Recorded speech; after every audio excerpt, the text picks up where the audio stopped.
Hello, dear friends. Today we're talking to a great guy named Troy Rand, and he is here with a conversation about technology, a little bit of his life and the way Taekwondo has guided him. And I hope you enjoy it, and I'll see you on the other side. Okay, good. There's a couple topics so in dentistry, from everyone that's doing this is using fiduciary markers. Yeah, I was saying fiduciary, but I was correcting one. Fiducial is the correct fiducial term. markers. Yeah, you're right. Another thing to point out, I think fiduciary is like fiduciary responsibility. It's a financial word, right? Yeah, because I was using that too. Right. Good. Well, I'm glad we're talking about this. That it's fiducial markers. Probably the root word fiducial would probably mean to the source, or a reference point. A reference, or something that has to do with. I think it comes from a root word of loyalty, from Fido. I think Fido, the dog, is always loyal, and it showed up in a Rembrandt. Whenever you have a painting and you see a dog, it's like the symbol of like loyalty and like that always true. And I think the Marines have that phrase. I'm pretty sure this comes from Latin, where semper fidelis. So fidelity, you've heard that, right? Yeah. Fidelis is always true, or like super accurate, and so the Marines semper fidelis literally means always true, or always loyal. Interesting. Yeah. So fiducial markers, great. And I'm glad. Thanks for correcting me. That's great. It's not even like so much because it's not really a correction, because fiduciary is also right in a sense. But someone said it to me once, and I was like, I'm gonna stick with saying fiducial now. And whenever I hear someone say fiduciary, I usually don't correct them. But I'm like, in this situation, it wouldn't be the worst thing. Now, when you hear fiducial or fiduciary, I'm gonna think of Fido. Is what I'm gonna think. I'm gonna think Fido the dog. Semper Fidelis, the Marines, and the dog in the painting. Yeah. If you go to an art museum, and you get like a little bit of classic. There was some, at the end of undergrad, I had an excellent humanities professor that taught me that. And I thought that was pretty cool. So yeah, I think that's where that root word comes from. But the more you know. Yeah. This ability to, I think, maybe we won't have to place those fiducial markers, right, in the future, or are they still necessary? I think it's going to remain that way for some time, just because you want some marker that you have in the mouth that's in the same spot before the surgery and after the surgery. So when you align those together, there will always be some kind of fiducial. I don't really foresee that changing unless if you don't use a fiducial, like you don't put a bone screw in, if they have existing teeth, those teeth can also act as the fiducials. It's actually the best kind of fiducial. So you don't. Another method I learned at the Koi Center is like how do I say?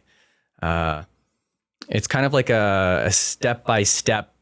It adds an extra step into the workflow, but it also allows to make sure that everything is going to fit the way it should. And so what Dr. Marta said is in her surgery, she'll do her pre-op scans, but then if she's doing 6 implants, say on the upper, she'll only do 3 of the implants at a time. She'll place those 3, and then she'll do another scan with those teeth that she hasn't yet extracted, right, to make sure that VDO is going to be perfect. So once she captures again the same bite with only those 3 existing teeth, then she'll extract those after we get the bite for a second time, just for an extra copy of data, because why not have it? Right. So then she extracts those 3 final teeth, and then from there, she just uses that record that she took to get the bite. So I thought that was kind of interesting that she was using the fiducials, but she just added one step in the workflow, just taking an extra bite scan in the middle of the surgery to make sure that the occlusion was still going to be perfect. Okay, good. Well, the companies right now that I'm aware of are PIC, ICAM, Micron Mapper, and Shining. There's a conversation in dentistry about the difference between grammetry and photogrammetry. You want to talk about that? Yeah, I'll talk about it a little bit.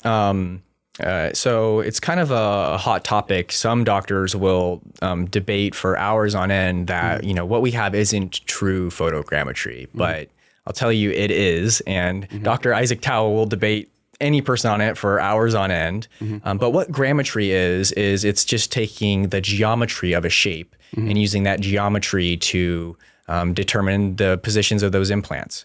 What photogrammetry is, it takes not only the geometry, but a shape and correlates the shape to a measurement. And that's the difference. So photogrammetry uses a shape plus a measurement and geometry, whereas grammetry is just purely using geometry. And so there's a significant difference in the accuracy levels that are achievable from photogrammetry to grammetry. And it's anywhere from 70 to 120 microns of discrepancy that we're talking about, which, doesn't seem like a lot, but when you think about it, I was explaining this one time, the average strand of hair thickness is 70 microns. So, that's the level of accuracy we're talking about. 70 microns is the thickness of a hair. And so they say for implant dentistry, the goal is to be under 150 microns of accuracy. If you're under 150, you should be good to go. Yep. Grammetry wavers right around 100. I think some of the best can get down to like 70 or 80, but all the way up to about 150 microns. Okay. So you're kind of borderline, you're running some risk. Whereas with photogrammetry, you're looking at down to 18 microns to around like 45 for some of the best systems that are out there. So you're looking at twice as accurate between photogrammetry and grammetry. Okay. How do you think that argument came up? Why would one company say, well, we're photogrammetry and they're not? Just because they have a stake in the industry and they don't want to see another company succeed. And so a lot of people will say, oh, well, your photogrammetry isn't real because you're taking, more than one image. And it's once you start combining images, you create what's called stitching. And as a scanner is acquiring data, it stitches all these individual images together to create the STL file or the scan of itself in its entirety. And if you're stitching, well, then it's not true photogrammetry. Well, it's also not entirely true because a photogrammetry machine like the iCam or micromapper, they still have to combine an intraoral scan to the picture that it's taking. So it's still stitching. So in that case, what they're saying isn't real photogrammetry then either. And some people will debate for hours on end, and it's really neither here nor there. What it really comes down to is it's taking a shape and correlating the shape to a measurement. And that's that. Our technology, they've coined a term, is video stream based photogrammetry. So our photogrammetry is taking a video, it's collecting all those data points of those dots and doing all the measurements, and that's what the photogrammetry is. Okay, so with PIC, for example, the photogrammetry scan is like from a ways away. It's like from like 3 feet away, right? Yeah, and it's one shot. It's just one image that's getting taken from, I don't know, 2 or 3 of the cameras. And that's where it's doing all the calculations. Right. And so what I think I hear you saying is that is going to be unnecessary, and 3D Shiny is not interested in working on anything like that. Instead, they feel like, hey, what our system is already reaching the acceptable levels of accuracy, right? Yeah. Oh, more than, we've got the studies to prove it. Good. And I don't really know that saying it's unnecessary is really the right way to put it. It's just a different way of doing it. And, I'm not knocking them at all. Like the PIC is proven to be the most accurate. It's down to an 18 micron level of accuracy, whereas ours was sitting at 27 microns. So with a tolerance of 5. So, we're talking about 9 microns of a difference. So barely anything at all. What it really comes down to is the workflow that it provides. Yeah. And the fact that it's an all-in-one solution. You don't have to have a $40,000 photogrammetry unit alongside your $30,000 Trio scanner, alongside your, $30,000 or $40,000 other printer setup. So you're looking at almost $100,000, depending on what solution you're looking at for photogrammetry. Whereas ours, it's $20,000, $21,000 for everything. our intraoral scanner and photogrammetry, and you get everything you need to get the ball rolling. So it's significantly less expensive, and the workflow is actually faster for what it allows to be done. We're the only one that the alignment of the soft tissue to the scan flags happens within our software, as well as the scan flags converting to virtual scan bodies of whichever implant system the doctor likes to use. So with that all being done inside of our software, that's why the labs love it so much, because they can do their design so much quicker because they don't have to spend 30 to 45 minutes of tedious aligning these data points together in exocad, whereas ours does it for them. Sure, some labs might be able to do it faster, maybe say 10 minutes or 20 minutes, but especially if you're combining with a face scanner as well, being, again, the fact that the alignment happens within our software of the intraoral scans to the face scans, it's a huge benefit to a lab, because I was at a lab down in Utah. They were scanning with their clinic was using the Instarisa, and they told me they spend 45 minutes aligning the intraoral scans to the face scans. And I'm like, really? Because ours does it in 10 seconds. So, I mean, it's a huge difference, and the quality is there. Yeah, that's great. And is it the facial scanner that you guys have? Which one's newer, the intraoral scanner or the facial scanner? The MediSmile launched in 2022, I believe. Okay. So the intraoral scanner's the latest, right? Or early 23. It was not too long. It was introduced, I think. That's a great question. I don't actually know the exact release date of the MediSmile, but I'll say overall the MediSmile is newer in general to the market, just because not as many offices have a face scanner. Right. Our intraoral scanner came out in 2017. The Elite came out September of 24, and the wireless version of the Elite came out in May of this year. But yeah, just generally speaking, intraoral scanners are a lot more. They're used a lot more in the industry right now than the face scanner, but those offices that are using the face scanner are benefiting so much. It's really my favorite thing we offer, purely from the patient experience standpoint and the patient communication standpoint, case presentations. And that's just the one side. The other side that's even cooler is what the lab gets. It's a lab's dream to have the amount of data the face scanner provides. They're not just using the papilla and guessing where the midline is based off the papilla. They can see all the proportions. I have a slight cant in my smile. Right. And so the MediSmile would really benefit someone like me because of the cant I have in my mouth. It's going to make sure that everything is going to look nice and pretty the way I'm used to it. Well, you're beautiful just the way you are, man. And I'm sure the ladies feel the same way. But the thing that people don't understand is that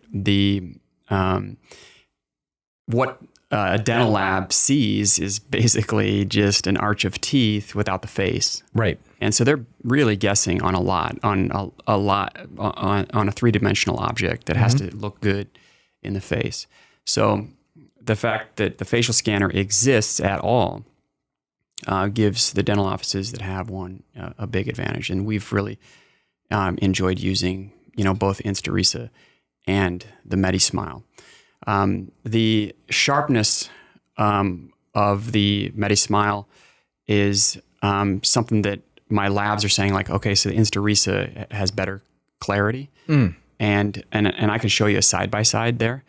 But the ease of scanning is night and day with that. Like, my assistants are literally just having my patients just like face, and they're done. And so I want, I'd be curious. I'd be curious to see that. We can try to dial it in because it really is kind of dependent on lighting.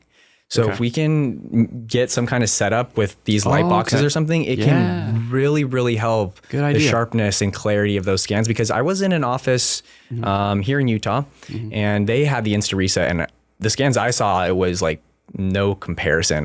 There were the scatter on the teeth, and it wasn't capturing things nearly as crisp as ours was. But what's the best practice then? Like, what is it? Lights off in the room, or a spotlight, or what? Yeah. So what I've found to be best is ambient lighting. Sometimes I'll turn off the lights actually in a room with just a little bit of natural lighting coming into the room. That's usually what I find to be best. Like, I went into Dr. Marta's office, and they were testing out the MediSmile. They had a big light box similar to what these light boxes are in here. And she had all the lights off and just the natural lighting coming in. And so I think an environment like that is best. And I mean, you can kind of tweak around with it and see, but I definitely think, you know, I'm not going to say every time you take a scan, it's going to be perfect. Like you might have to rescan once or 2 or 3 times to make sure that it's as perfect as you need it to be. Okay. I'll say more often than not, I'm happy with the first result I get. Yeah. But, you know, with Instarisa, we're supposed to turn the lights off in the room. So we're always doing that. But with MediSmile, not doing that. We're also scanning in a different room. With the MediSmile, it has like 2 windows. None of the lights get turned off, nothing like that. There's no consideration for lighting. So we'll start doing that. Yeah, it can make a huge difference. Yeah. Yeah. Well, we can easily bring in, a light for extra lighting if that's what we need. But is it optical, laser, or both? It's an infrared Yeah. camera that it's using. So it's projectors as well as 2 cameras. So there's a 1.2 megapixel camera as well as a 5.0 megapixel texture camera. Okay, so I wonder if we should be turning off the overhead lights. I would. Okay. Yeah. All right. I mean, you play around with it, and we can even do some testing and dial that in. But definitely lighting in the room can make all the difference in the world. Because sometimes I take a scan, I'm like, that's more distortion than I'm used to.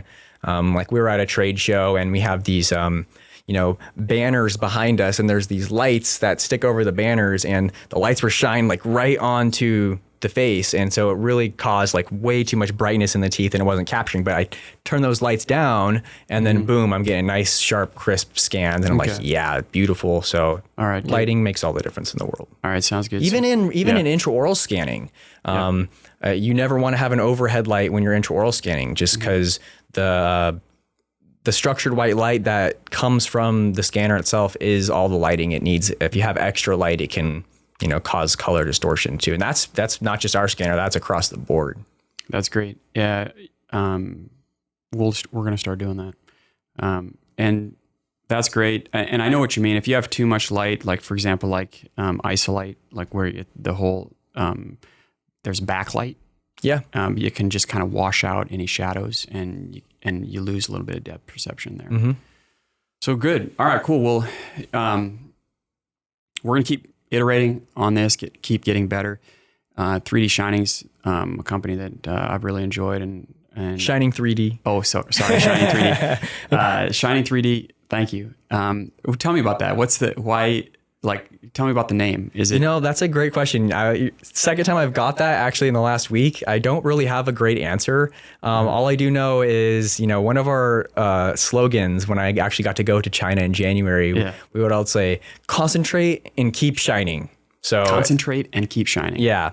Nice. I'm not exactly sure where the name comes from other than the fact that the technology we have shines. It shines very bright, and we're really making our mark on the world right now. We have a global presence. We probably have one of our global presence.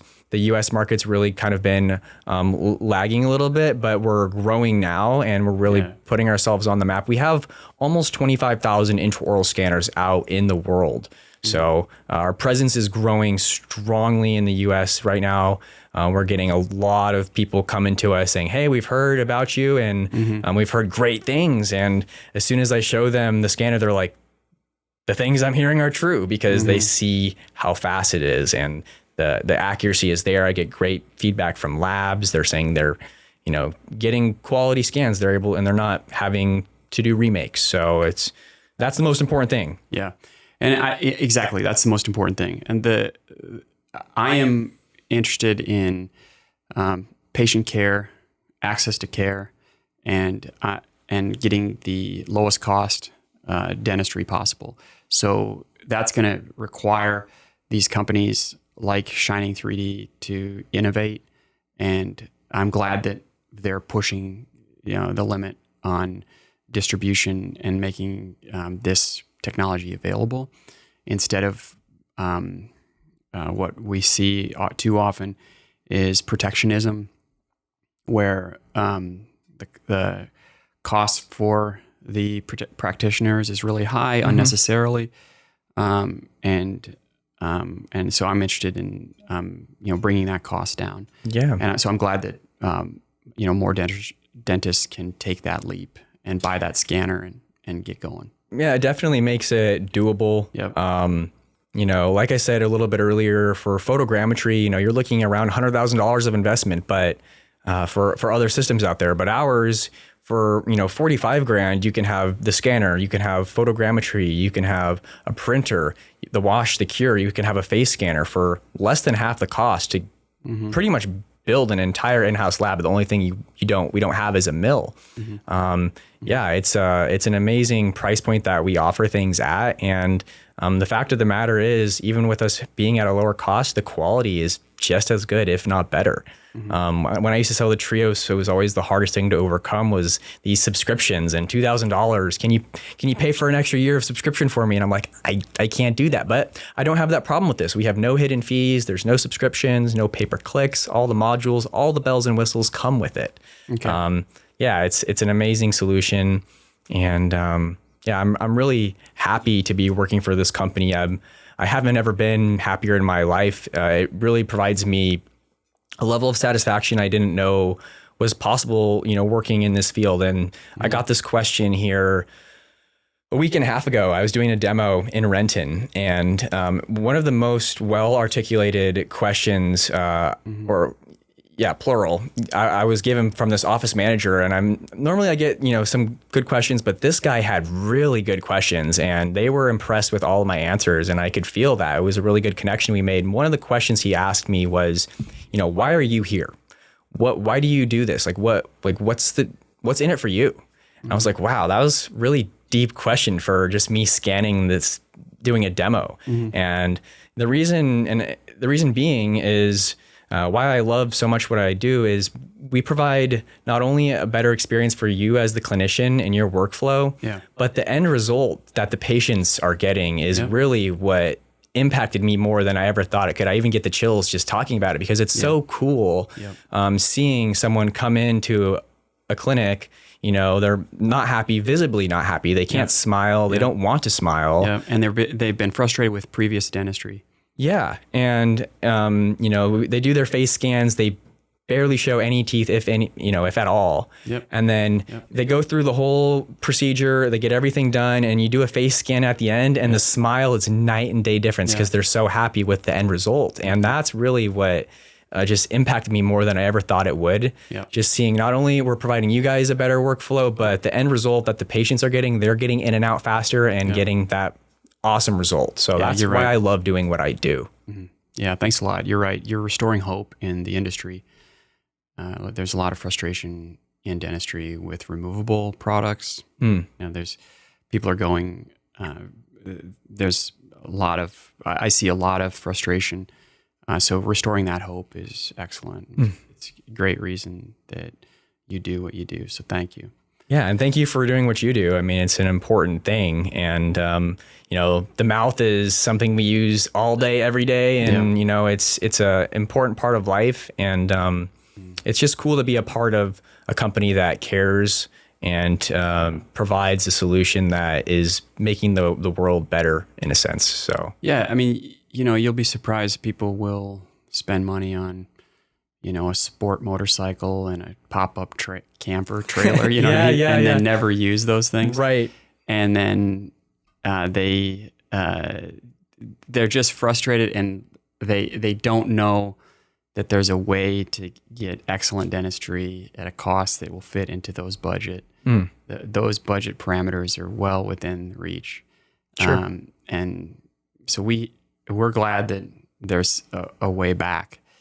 A lot of dentists shy away from removable or implants. Yeah. Because they don't have an entry point. They can't see a way forward. Right. And something else they brought up to me that I kind of already knew, but to hear it from someone else really drilled it into me. I'm like, man, I should start mentioning this in my demos. And it doesn't apply to everyone, but with the products and solutions that we provide, it really allows a doctor to access a different kind of patient. Yeah. So with the face scanner or with the photogrammetry that comes with our solution, they can take on a whole new demographic or type of patient that normally they would just refer out. But now they have the ability to actually tackle these more difficult cases. And so they said that to me, and they're like, wow, you're really opening up the doors more than we ever thought you could. And I was like, wow, I'm doing that. And I was like, that's so cool. Yep. So to have that kind of impact is pretty awesome.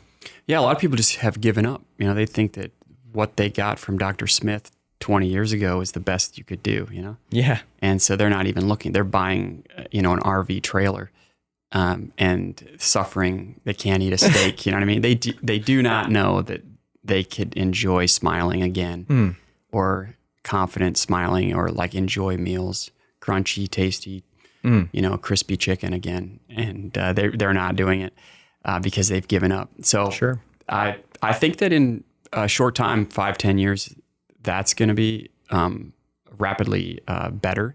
Yeah. I just heard that, with AI reaching astonishing levels of intelligence simultaneously in chemistry, physics, mathematics, that AI is going to be inventing medicine within next year, inventing new medicines. Yeah. I mean, I think some places are already doing this, but they're 3D printing organs. Wow. So like live tissue, they're printing. And so that's really the future too. 10, 20 years from now, we could be printing eyeballs for all I know. Maybe not eyeballs, but I mean, that's the kind of stuff that could be, in the future, and 3D printing makes it doable. So, one of the things that you brought up eyeballs, I think that's a funny one. People, let's say we're in the industry of like creating an artificial eye, right? Yeah. There is no expectation that eye is going to work like through vision, right? It's got to look like the real thing, a glass eye. But there's no expectation that it's actually going to work functional. Yeah. That's the difference between dentistry. This is a funny, and I'm not complaining at all, but the level of expectations people have in dentistry is different. Not only does that eye have to look great, but it has to function like the original real thing. Sure. So there's a higher level of a higher standard in dentistry. There's a higher level of expectation for people. Their teeth not only have to look good, but they have to like work like the real thing. Right. So that's something that is different than like if we're in like other prosthetics. Sure. Other prosthetics either have to function like it might be an artificial leg, but no one expects that to look exactly like a leg, but it functions really well, hopefully. But in dentistry, we have to do both. I hear you. Yeah, it's and we start talking about eyes, and I like immediately feel bad for my dad because I don't mean to get onto a bad topic, but he had a surgery done and his eyesight got worse. And yeah, it was just like the surgeon, the eye doctor just didn't do a good job and ended up damaging it more than he was supposed to like fix it. And what procedure did he have?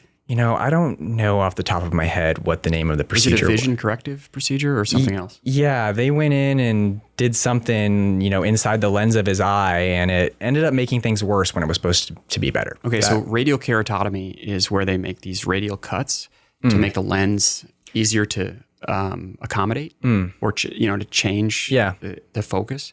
Was it something like that? I think it might have been something like that. That's the most common. Yeah, and he's been really, really, beyond words, mad at the end result. Like to the point where he's talking about doing lawsuits and he tried.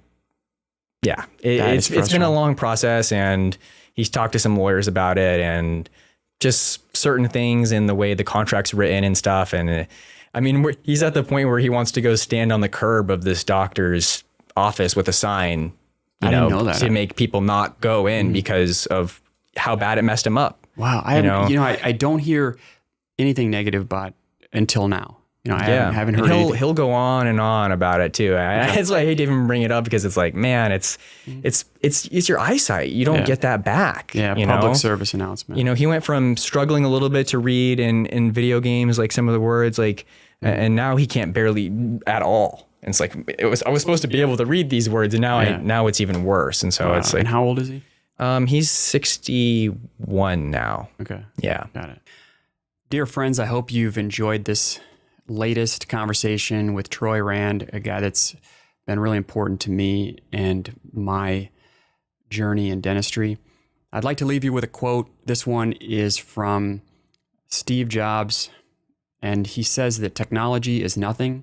What's important is your faith in people, that they are basically good and smart, and that if you give them the tools, they'll do wonderful things with them. So I'll see you next time, and thanks for listening.